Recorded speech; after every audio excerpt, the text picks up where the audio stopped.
Now in this video of WPF, we are going to discuss about templates.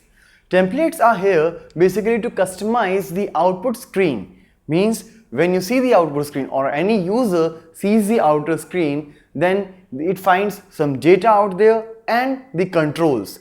So what template will do here for us, it will actually customize, or I should say it will provide you the visualization in your output screen.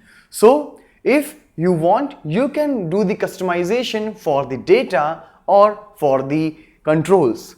So let's see what is all here. It's used to customize the appearance of controls. Alright, so few controls would be there like button, which will allow you to put some actions, and few controls such as label or maybe grid will be here to show the data.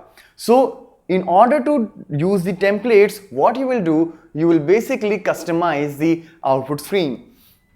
Every control has its default template associated. Like whenever you put a control, we have seen all the controls, right? So when you use particular control out there, so what you find, you are actually getting the square or rectangle shape of button with a particular text and color.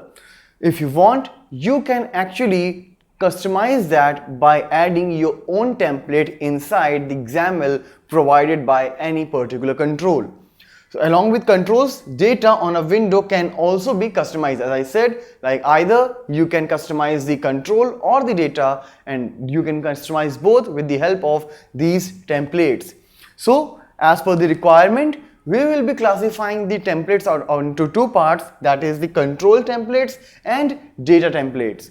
So control templates, in which we will customize the controls like button, text box or any other, and where in data template we will customize the message or the incoming data or any complex object which we are getting.